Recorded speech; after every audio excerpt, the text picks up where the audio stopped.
This Sunday, Skyfall. U.S. fighter jets shoot down more mysterious high-flying objects, this time over Canada and Alaska. President Biden ordered the military to down the object. Lawmakers are demanding answers 1 week after a Chinese spy balloon sparked this diplomatic crisis. We don't tolerate this, period. I'll talk to the ranking member of the House Intelligence Committee, Democrat Congressman Jim Himes of Connecticut. Plus, dividing lines. President Biden targets the GOP on cutting Medicare and Social Security. There are a lot of Republicans. Their dream is to cut Social Security and Medicare. Well, let me say this. If that's your dream, I'm your nightmare. While Republicans argue they are under attack from a left-wing culture war. The dividing line in America is no longer between right or left. The choice is between normal or crazy. I'll talk to two governors, Democrat Phil Murphy of New Jersey and Republican Spencer Cox of Utah, about the challenges of bridging America's deep partisan divide. And investigating Trump. You go to New York, nobody ever gets prosecuted. I'm the only one they go after. The facts warranted prosecution. He says Donald Trump should face criminal charges and resigned in protest when the Manhattan District Attorney did not act. I'll speak with Mark Pomerantz, the lead attorney who worked on the case, who is now under fire himself for potentially hurting the criminal prosecution he pushed for. Joining me for Insight and Analysis are NBC News senior Capitol Hill correspondent Garrett Haake, Leanne Caldwell of The Washington Post, Jonah Goldberg, editor-in-chief of The Dispatch, and Simone Sanders Townsend, former chief spokesperson for Vice President Kamala Harris. Welcome to Sunday. It's Meet the Press. From NBC News in Washington, the longest-running show in television history, this is Meet the Press with Chuck Todd. Good Sunday morning. For the second day in a row and the third time in a week, the U.S. military has shot down suspicious high-altitude objects over North America. U.S. fighter jets downed unidentified objects over Alaska on Friday and Canada on Saturday. This quick reaction comes after criticism that President Biden's response to the Chinese spy balloon last week was delayed, while it drifted over the United States for days until being shot down after it left the Carolina coast. Canadian Prime Minister Justin Trudeau ordered the takedown of a cylindrical object over the Yukon on Saturday afternoon. He spoke with President Biden, who also ordered the object to be shot down. The FAA temporarily closed airspace in central Montana when NORAD detected a radar anomaly and sent fighter aircraft to investigate. They did not find anything that correlated with those radar hits. Just a day earlier, Biden ordered another unidentified object, roughly the size of a small car, so we've been told, shot down over frozen water in Alaskan airspace. But at a White House briefing, officials did not disclose the incident until reporters brought it up. Can you speak to rumors that there is another Chinese balloon above Alaska or any other parts of U.S. territory that the U.S. shot down? So I can confirm that the Department of Defense was tracking a high-altitude object over Alaska airspace in the last 24 hours. The object was flying at an altitude of 40,000 feet and posed a reasonable threat to the safety of civilian flight. Out of an abundance of caution and at the recommendation of the Pentagon, President Biden ordered the military to down the object. Again, for some reason, the spokesperson, John Kirby, did not volunteer this information about fighter jets being scrambled to shoot down another object until a reporter in that room asked. In a statement on Saturday, the U.S. military could not provide details about the object, including its capabilities, purpose, or origin. And again, there are some weather issues when it comes to actually collecting this thing that was shot down. The shoot down occurred as the U.S. Navy and Coast Guard continue to recover remnants of the Chinese spy balloon from the Atlantic Ocean last week. We asked the White House and the Pentagon to provide any guest this morning to tell us more about these incidents. Both declined. Congressman Jim Himes of Connecticut is the ranking Democrat on the House Intelligence Committee. He's a member of the so-called Gang of Eight in Congress. When there is important missions like this that took place, the first members of Congress briefed are this so-called Gang of Eight. Congressman Himes, I appreciate you for coming in early this morning. So let me ask, what can you tell us, and have you been briefed yet? Well, Chuck, the first balloon, the one that was shot down off the coast of South Carolina, we got a very extensive briefing on at the Gang of Eight level, and then subsequently the entire Congress got a top-secret briefing on it. So we're pretty good on that one. You lose track of these things. Since then, of course, there's been the shoot-down over Alaska and the shoot-down over the Yukon. Congress has been out of session, and so we have not been directly briefed on that. Our staffs have been kept informed. But the reality is, Chuck, here, I think part of the reason, and by the way, I have real concerns about why the administration is not being more forthcoming with everything that it knows. But part of the problem here is that both of the second and the third objects were shot down in very remote areas. So my guess is that there's just not a lot of information out there yet to share. You said on Friday, you speculated, and you admitted you were speculating, that, hey, you know, there's a lot of stuff up in the air these days. Private companies put up issues, you know, things up there to deal with Wi-Fi. There's other foreign objects from other countries up there, including weather balloons. Just how cluttered is it up there? Well, yeah, and that's still where my head is. And I should be clear, as I was on Friday, that, you know, I haven't been briefed on the other two shoot downs. But I look back a year ago to when we had this both open hearing and classified hearing on what are most people called UFOs. You're supposed to call unidentified aerial phenomenon. And what we learned in that hearing is that there is a lot of garbage up there. It's really not that hard. Certainly countries can do it. Companies can do it and do it. Individuals with resources can put balloons up there. And so there is a lot of garbage up there. And my, again, speculative guess as why we're seeing these things happen in quick succession is that now we're really attuned to looking for them, right?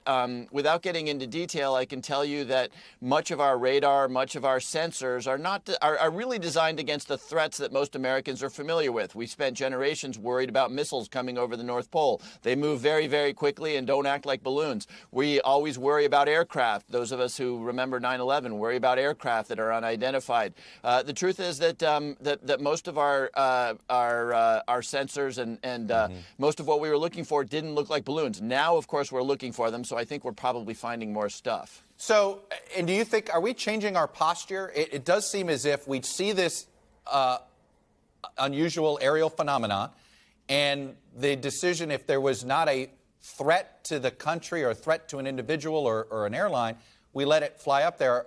Do you sense we're changing our posture, that if we don't know the origin, we're shooting it down now?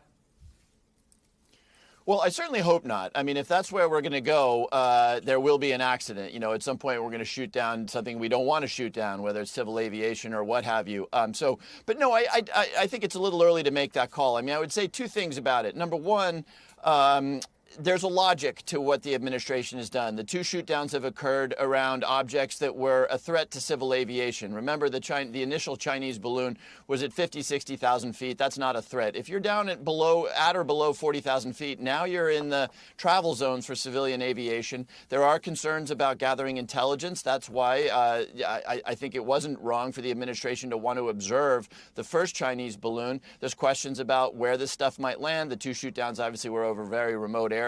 You know, the one thing, Chuck, that is troubling me here, I sort of see a pattern. As I looked at social media this morning, you know, all of a sudden, massive speculation about alien invasions and, you know, additional Chinese action or Russian action. In the absence of information, people's anxiety leads them into potentially destructive areas. So I do hope that very soon the administration has a lot more information for all of us on what's going on. Well, and that's what I'm trying to figure out here. The administration seems to want to downplay all of these incidents. I mean, look, again, the fact that a reporter had to drag this out of the administration, they don't want to be forthcoming. Is that because they don't know what it is, or they don't want to tell us what it is? Yeah, I really can't answer that question because I haven't been briefed either. And I do think, by the way, look, I got a very detailed briefing on the first Chinese balloon, and I think the decision-making process there was very good. We now own something that we're going to exploit for intelligence. I think the decision-making was good, but I would observe for you as well that that we didn't hear about the first balloon until it was over Montana. And again, I think there may be reasons for it, but and maybe it's because I'm in politics and so spend a lot of time talking to folks in grocery stores and town hall meetings. You know, in an absence of information, people will fill that gap with anxiety and other stuff. So I wish the administration was a little quicker to tell us everything that they do know. Worst case scenario, this is China doing, you know, basically not taking any lesson from our decision to shoot down the first one. If we find out these two objects are also of Chinese government origin, what does that say about our relationship right now? Well, first of all, I'd be surprised by that. I'm going to be careful because I don't know what the second and third objects were, but I'd be surprised by that. I mean, I think it's fair to say that the Chinese are probably pretty embarrassed that they let a surveillance platform, the first one, go over the United States. It became a, cause celeb around the world. We now own it. That's not a comfortable thing for the Chinese. And of course, we canceled the trip of the Secretary of State. So my guess is that the other two objects are not Chinese, that China is doing everything they can right now to keep as low a profile as possible. But who knows? We won't know for, I guess, until the administration fully briefs on what these things are. And to be fair, remember, Chuck, when you go buy one of these things in an F-22 or an F-18, you're moving pretty fast. Until you actually pick up the pieces on the ground, there'll be some uncertainty. All right, Congressman Jim Hines. He is the ranking Democrat on House Intel Committee, member of the Gang of Eight. If anybody's going to have information, it is a member of that Gang of Eight. Congressman Hines, appreciate you coming in this morning and sharing with what you know. Thank you, Chuck. Let me bring in the panel. We've got a couple reporters on here that may have a little more information for us. NBC News senior Capitol correspondent Garrett Hake, Leanne Caldwell, who's also co-author of the Washington Post Early 202, anchor of Washington Post Live, Jonah Goldberg, editor-in-chief of The Dispatch, and Simone Sanders-Townsend, host of Simone on MSNBC and a former chief spokesperson for Vice President Kamala Harris. Garrett, I want to start with you. Frankly, I'm not surprised that the limited information that has been briefed to Congress, and it does feel like Congress has had to drag stuff out. Not only are we as reporters, members of Congress are. Well, this has given what we've called the Seinfeld Congress something to be about over the last week or so. They are about oversight on this Chinese balloon and now these other objects, whether it's intelligence, foreign affairs, armed services. Basically, every committee in both chambers wants a piece of this. It seems like the only people now who might know more than Jim Himes are the two Alaska senators who both indicated on Friday that they had gotten some information from the White House and they were supportive of the decision to shoot whatever this object was down. But yes, I think you're exactly right. When the Senate comes back in this week, the House is out. Oversight into what exactly is going on over this northern airspace is going to be job number one. Leanne, I mean, what are you hearing from your sources on the Hill? Exactly what Jim Himes said. They haven't gotten a new briefing yet, and so they're not exactly sure what is happening with these last two objects.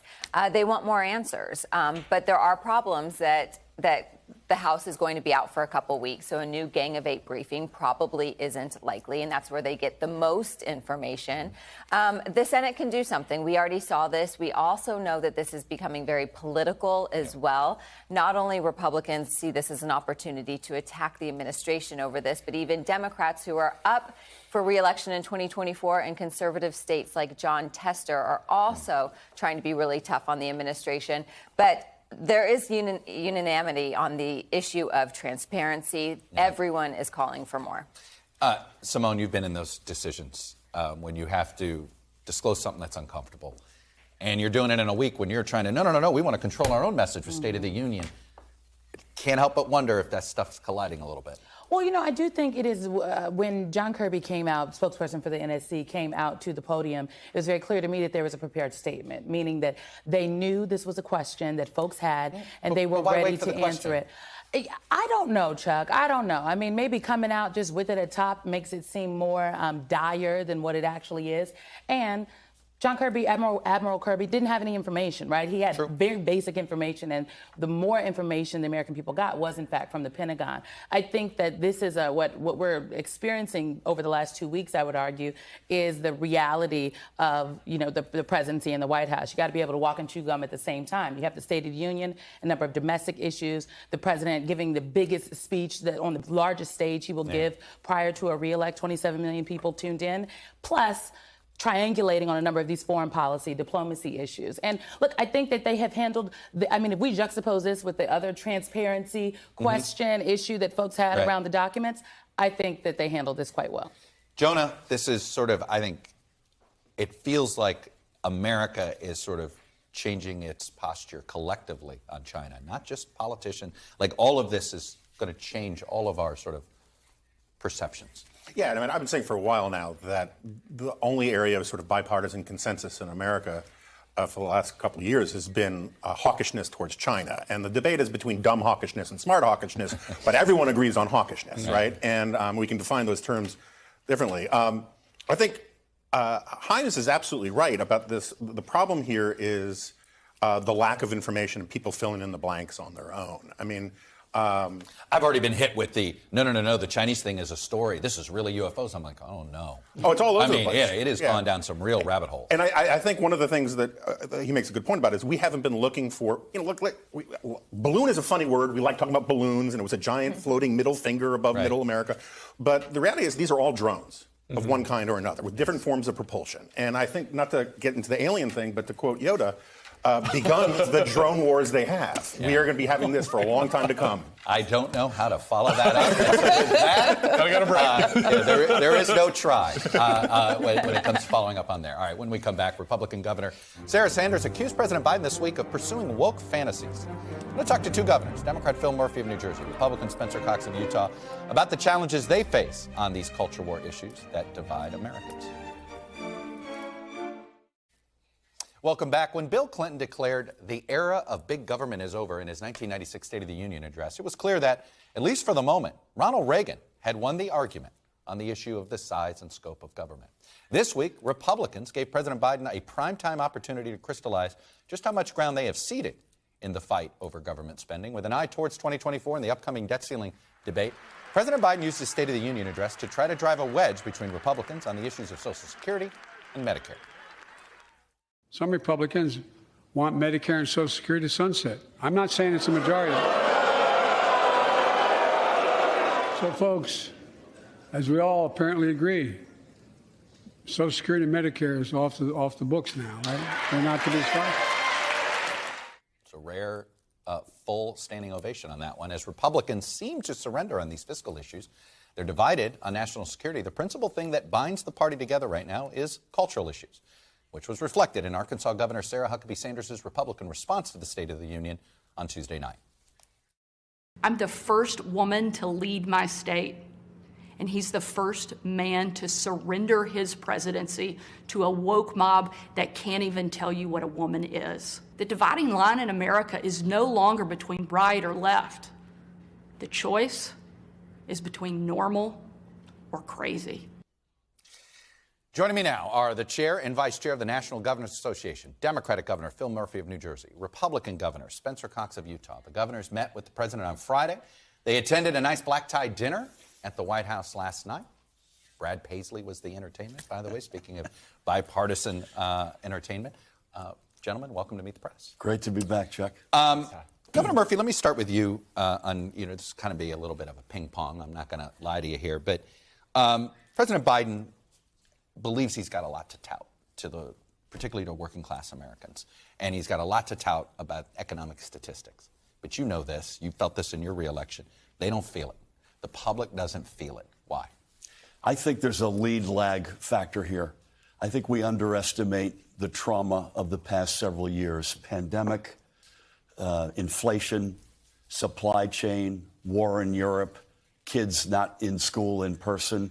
I don't think you recover. I don't think you snap back from that overnight. I think this is going to take time. I think we need to look out sort of 6 or 9 months from now, a lot more shovels in the ground, a lot more evidence that the economy is strong, and I think you'll see a different scenario. Does he as an individual have more to fix with the public? Because, look, one of the things we found in our poll is there's some questions of whether he's got what it takes to basically run for a second term. Yeah, he has what it takes, and you've started to see. He was up in New York with Governor Hochul and myself on the Gateway Tunnel a couple of weeks ago, the biggest infrastructure project in the history of our country.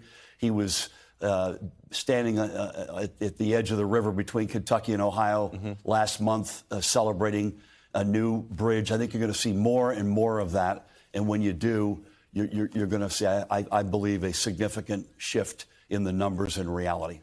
Governor Cox, I want to ask you about what Governor Sanders said in her State of the Union response. She said it's a choice between normal and crazy. Is that how you see the dividing line in America today? Well, Mr. Todd, Chuck, there is a divide for sure, and we see more of that. I think there is a choice between the extremes and the exhausted majority, and that's the conversation we've been having this week with Republican governors and Democrat governors coming together. We're the people who have to get stuff done, and I think there are extremes on the left for sure that are driving a large part of our culture. I will admit that there are extremes on the right too that that are hurting our nation and tearing us apart. And we believe that that this exhausted majority still exists, that they're out there, and that they actually want us to work together to solve stuff. But the stuff that matters, let's stop fighting about the stuff that doesn't matter and actually get to work. Let me ask you about that stuff, because you just signed a bill, and it was a veto-proof bill, having to do with trans medical care with children. The total number of people who identify as trans in America is 0.5%. Yeah. And you've made this point when you vetoed a previous bill that had to do with trying to ban trans individuals from participating in sports. How do you stop? It's mostly coming from your party. We saw there's over 299 bills that have been introduced. 2/3 of them, this year alone, 2/3 of them target trans people. And again, 0.5%. Yeah. You just made the point yourself. What is this obsession? Well, I think it is a growing number. In fact, it's a vastly growing number. If you go back just 10 years ago and look at the numbers, and here's the problem. This has become such a toxic issue that it's hard to have a rational conversation around it. I actually had to look outside the United States to get data. I looked at what happened in Sweden, look what happened in Finland, look what the French are saying about this, the explosion that they're seeing in those numbers, and some concerns about this. It's not just about providing care or not providing care. It's about whether we might potentially be harming young people, not having enough evidence to see what the long-term results of this are, and providing better psychiatric help for those young people who are going through this. But you took this power away from parents to make this decision. Are you comfortable with that? Well, we take power away from on a lot of things involving our young people. If there is potential long-term harm for our kids, we need to find that. And what Utah did was just push pause until we can get better data. We have a mandate in the bill to go out and look at the best data all across the country and then make a decision. You've talked about, I'm running out a little low on time, but there's a state senator in Kentucky who did a very impassioned speech earlier this week. Her son committed suicide. Yeah. Her son's trans. Yeah. And she was basically begging the legislature to stop these bills that are targeting, because it's making these folks feel like targets. And that's the hardest part of this. That breaks my heart. What we're doing is we're increasing funding for our LGBTQ community to help with these issues. And so it's, again, if we could get outside of the culture war piece of this and have these kind of rational conversations, I would feel much better about it. I fully admit there are people on my side of the aisle that are targeting these, that do not have their best interest at heart. Right? I think there are people on the left that are promoting these things who also don't have the best interest of some of these kids at heart. And I think we should be able to sit down, and that's what we've been doing this week, is having rational conversations. And you guys, I think, really do have an interesting partnership. But Governor Murphy, I don't want to overlook this perception a lot of voters have that the left is making a lot of voters feel as if they're racist in their views sometimes. I think even President Obama thought the left has gone too far on some of these things. I'll tell you something. I wish the American people could have had a camera inside the national governors' meetings these past several days. It completely at odds with that sort of craziness we saw Tuesday night. Civility, respect, a thirst for common ground, acknowledging we're not going to agree on a whole long list of things, but let's find where we can agree. You know, we're the ones who wake up with the responsibility for our residents. We balance the budget. We run our states. I tell you something, it was an incredibly refreshing experience for all of us. Let me get you both to define this. Well, actually, I'll start with you, Governor Cox. Time magazine called you the red state governor who's not afraid to be woke. I'm sure you didn't love that headline. Terrible headline. But what is the definition of woke? I don't know what the definition is. Because I don't either. Look, there are extremes, and people are feeling this. I hear it all of the time. Are they feeling it for real, or do you think social media creates the perception that does it matter? Well, fair enough. I don't know if it matters. I think there is some reality to it. We go on college campuses, and there's some data that came out this past week that showed that, especially conservatives, we don't know how to disagree anymore, Chuck. This is the problem. We passionately disagree, and we're best friends. We actually like each other. We had a debate. I wish you could have seen it. It was Jay Inslee from Washington, very, very liberal environmentalist, and Doug Burgum from North Dakota about energy. And it was so respectful. And they stayed after for 20 minutes just talking to each other, figuring this out. Like, this isn't hard. We used to do this stuff. What's interesting is that you guys are the only ones that are having the governor governors are having these conversations. Generally. I mean, there's certainly some. But the partisans don't want to have these conversations right now, the hard partisans. Listen, we're all proud of our parties. I'm a proud Democrat for sure. Somebody asked me, define yourself a couple of weeks ago, and I said I'm a proud progressive and a cold-blooded capitalist. And I feel very comfortable. I think progressives would accept you as a progressive if you call yourself a cold-blooded capitalist? I don't know, but I don't mean this literally, but I kind of don't care. That's who I am. Yeah. And I'd probably put both our economic record and our progressive record up against any other American state over the past 5 years. Governor Cox, I don't want to ask you to give me one candidate. Give me 3 candidates that you hope are running for president on the Republican side. Spencer Cox?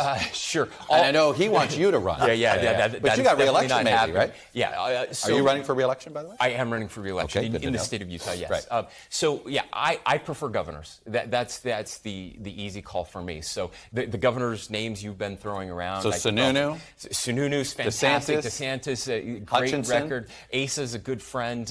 Nikki Haley, all of those guys. Former governor. Former governor, yeah. I like governors. I like Kristi Republican Noem. governors. Is this all another fantastic. One? So what you're saying is you'll take a governor. I would love a governor over yes. anybody that serves in that building across the street in the Capitol. Every day of the week.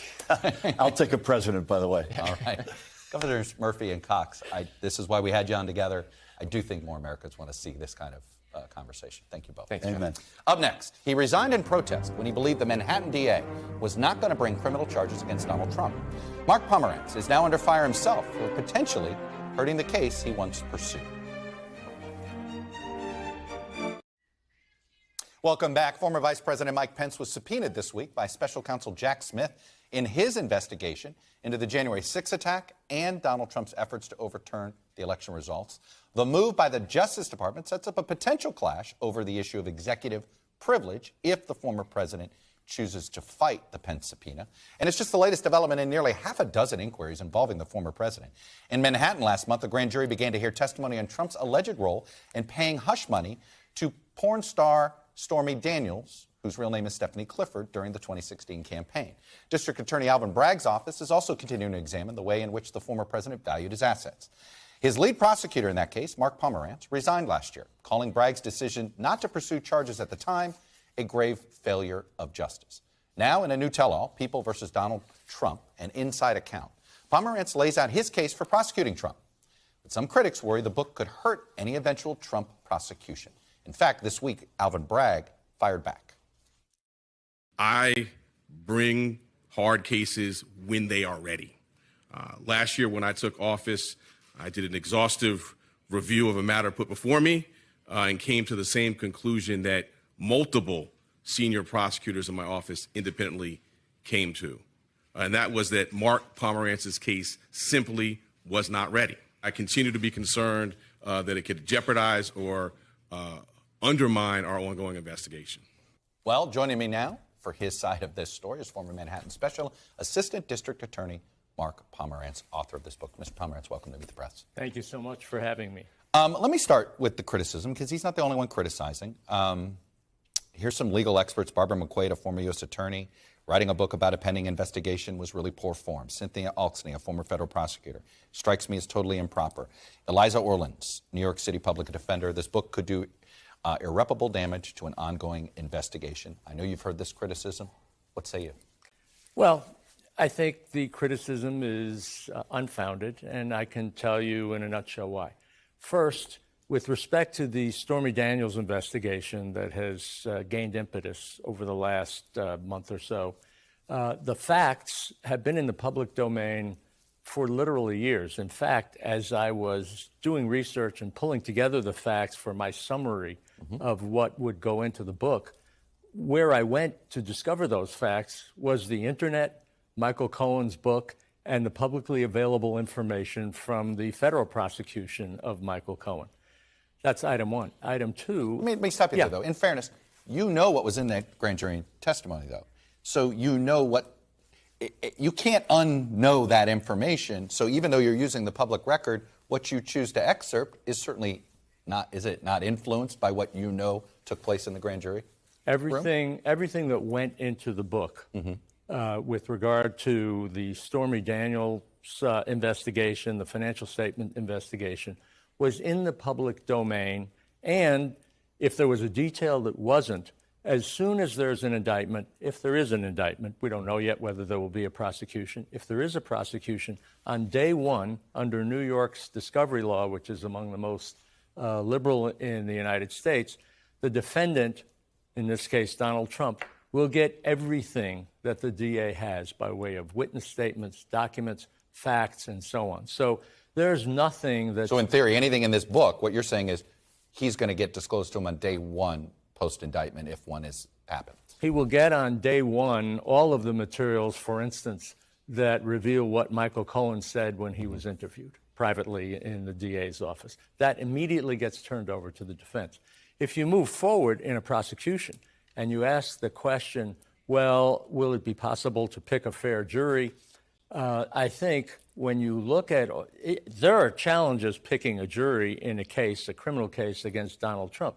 The challenges flow from the ocean of ink that has been spilled about Donald Trump and his lies and what I believe is crimes. So I don't think my book is going to make the slightest difference if there's a jury trial. All right, trial. but let me ask you about your former life as a defense attorney, because Andrew Weissman wrote in his book review, he believes if charges are brought, this book is certainly going to be used in countless ways by the defense. The book improperly hurts an eventual Trump prosecution. One wonders if having this account at this time will have been worth it. If you were Trump's defense attorney, regardless of what you're saying now, would you use your book as to fight for an appeal that might say, hey, this is an unfair prosecution? Look, Donald Trump's defense attorney is going to make objections about everything under the sun. We know that. But so he'll probably use the book. I can tell you this, if he tries to use the book in litigating the case, I'll make a prediction. My prediction is that if that should happen, the district attorney's office will be saying there's nothing in this book that should prejudice this prosecution. The book has nothing to do with the facts and the law on which the case has to be decided.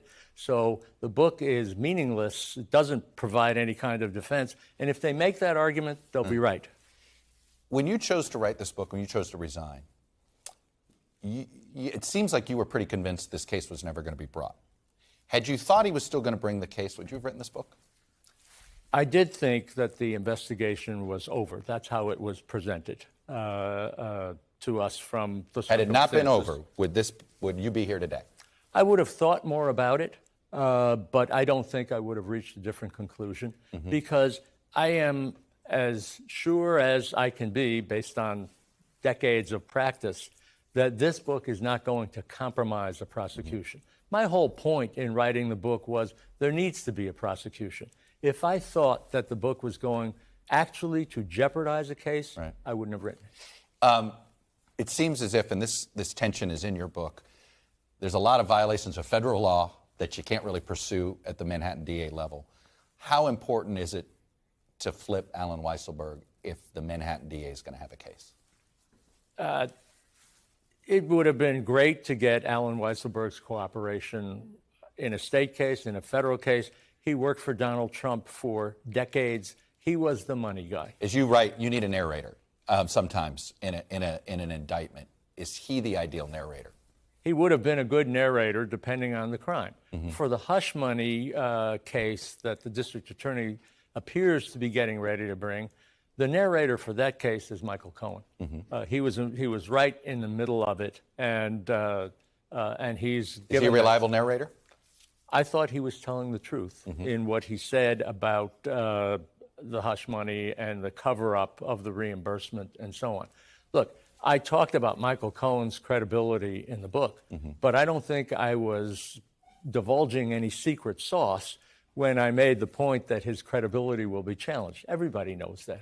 Why do you think my interpretation of Cy Vance's actions when he decided not to seek re-election was, it seemed like he knew he wanted to try to take as much politics out of the potential investigation that he was doing of Trump. The fact that he chose not to at the end of his term, to me, said something. Why do you think he chose not to greenlight an indictment? Cy Vance did greenlight the indictment. In then fact, why didn't it happen? It didn't happen because we were working along. Bear in mind, Chuck, We got the basic tax and accounting materials after months, indeed years of litigation, 2 trips to the Supreme Court. We got those materials in February 2021. Within 4 months, we had indicted the Trump Corporation, the Trump Organization, and Alan Weisselberg on the tax charges that were later tried during Alvin Bragg's tenure. We then moved forward on the financial statement investigation. The concept is not difficult. You can't lie on financial statements and get financing. But probing the financial statements themselves, which were prepared over the course of many, many years, dozens of assets, hundreds of data points, thousands of data points, that took time. Cy Vance would have loved to have seen this case indicted during his tenure. And he wanted to make... Did you not have it by the end of his tenure? I mean, it feels like if he had had it, he'd have greenlit it. He did greenlight it. But then it didn't. But then the indictment didn't happen. We couldn't get it done. We were working days, nights, and weekends at this point. And one of the events I describe in the book, as we got into the later part of 2021, we were working so fast that the investigative team had a near mutiny, and they came to the judgment with which I agreed, look, we need to bring this case when it's ready. It should not be brought on the calendar that has to do with Cy Vance's tenure. Do you regret pressuring Alvin Bragg? Do you think you should have given him a little more time to sort of absorb the case? I think he had the time that he asked for. There was no dialogue that was, look, I need a couple of more months to review this. Everybody on the investigative team thought the case was ready for an up or down decision, and it needed to be made. And the DA's response was, all right, you need a decision. I get that. The decision's no.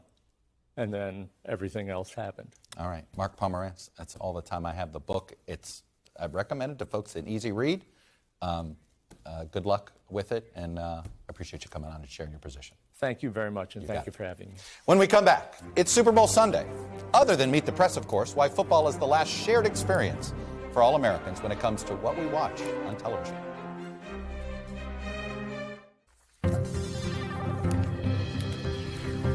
Welcome back. Data download time. With streaming services and the internet changing how we consume news and entertainment, and that partisan divide impacting everything from where we live to what we buy, it's pretty rare now for Americans to have a shared experience. But tonight is an exception, because data shows that one of the few things Americans have left in common is their love for the NFL and its biggest game, the Super Bowl. Let me show you some interesting data here. Look, this is an overall poll of, what are you a fan of when it comes to sports?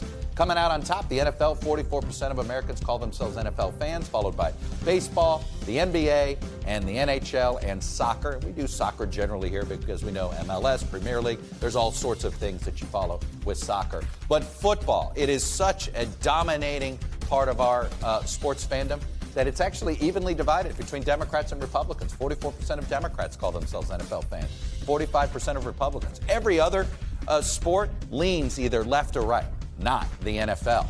How dominant is it when it comes to what we watch on TV? This dominant. Of the 100 most watched television broadcasts in the calendar year of 2022, 82 of them were NFL games. That's up from 2021 when it was 75, and in 2020, 69.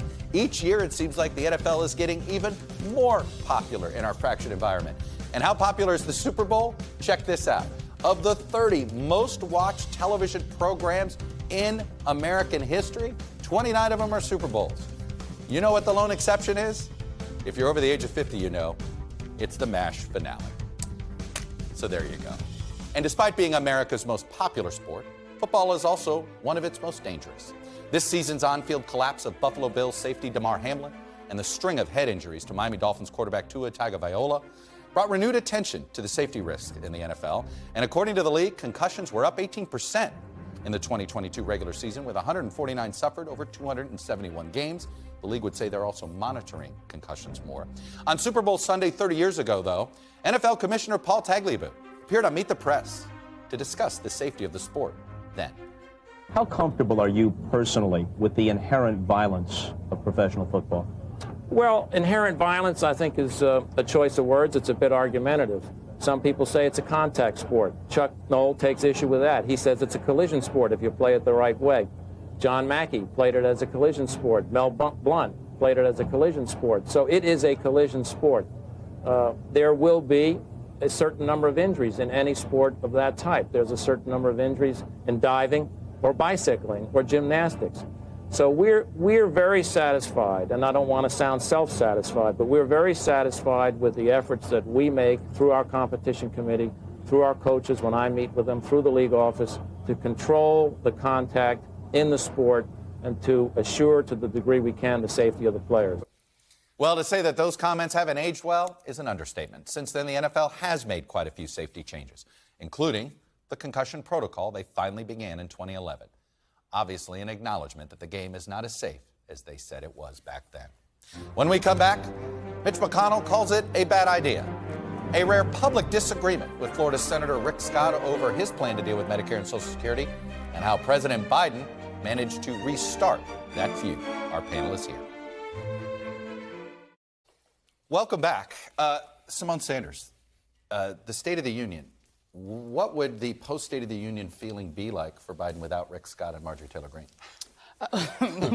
Well, I wouldn't know. I mean, look, Rick Scott's plan was months and months in the making, and so that was already there. I think Marjorie Taylor Greene, sans her, it still would have been something. The Republicans in the chamber, and I know, Garrett was in there. I watched him on TV afterwards. The booing, it was tasteless. And it allowed the president to engage with the hecklers, but come away not looking small, which is often hard to do. But I also think this exchange on Social Security and Medicare was quite important because after that, you had the president, the vice president, the entire cabinet going out this week and reiterating and reinforcing what the president said on that stage. Look, in polling, Republicans often get the benefit of the doubt when it comes to the economy, when it comes to taxes, even though there has not been substantial pieces of legislation in our recent history to support that. But because they say it so much, people believe that it's true. Democrats, I think, have to do better about saying the thing over and over and over. Jonah, do you accept sort of my premise here that sort of what Bill Clinton acknowledged in the mid-90s, suddenly now Republicans in that chamber, okay, we don't want to cut spending anymore? Yeah, look, I mean, no one is consistent on the spending issues on either side of the aisle. I think I agree with Simone. I agree with the premise of all this, that politically this is a big win for Joe Biden.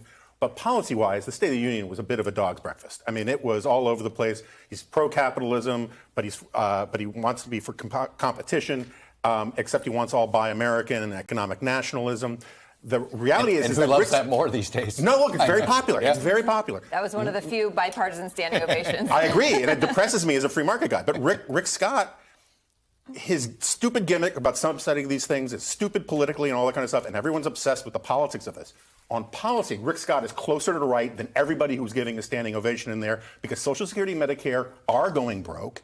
And we have to figure out how to fix entitlements. And that everyone sort of laughs that off because it's such bad politics. I got to play this Mitch McConnell take down Rick Scott here because I'm trying to figure out how much of this is about Republican politics and how much of this is about Rick Scott. Here's what McConnell said about the back and forth.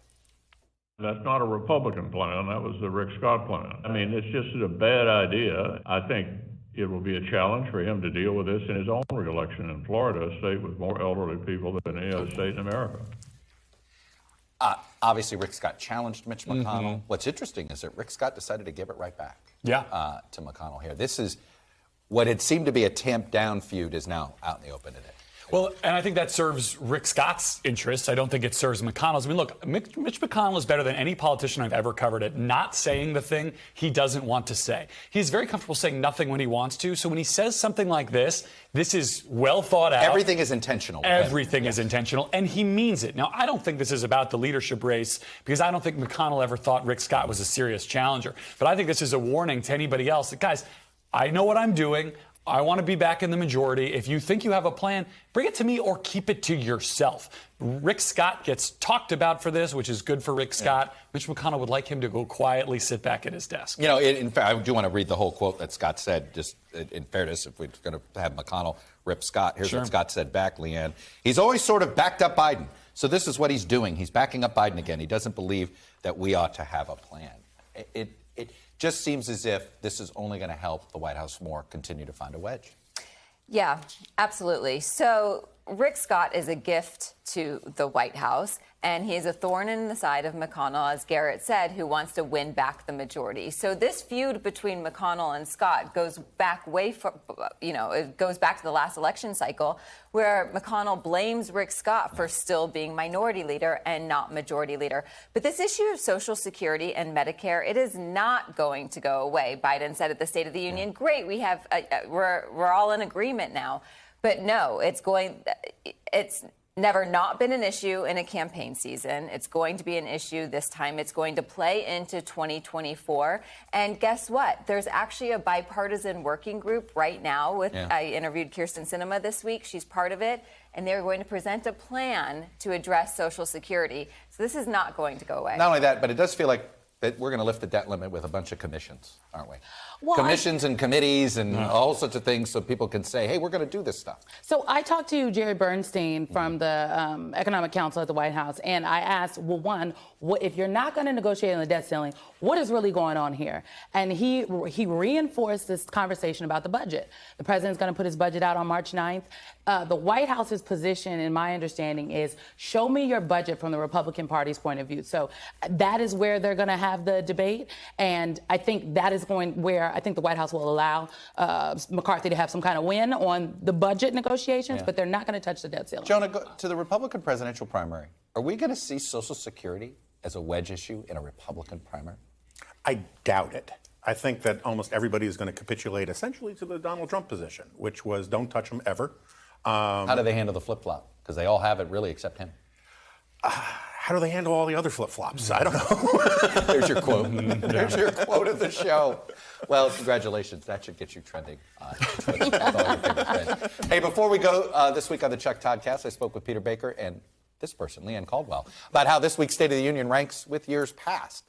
And after we get off the air, we'll keep the conversation going. Look for a new episode later this morning. The Chuck Toddcast is free wherever you get your podcast. Subscribe by scanning that QR code on your screen right now or by going to NBCnews.com/Chuck Toddcast. Chiefs or Eagles? Just say it out loud with me. Eagles, Chiefs. There you go. That's the way we all feel. Rihanna. That's all we have for today. Thanks for watching. We'll be back next week because if it's Sunday, it's Meet the Press.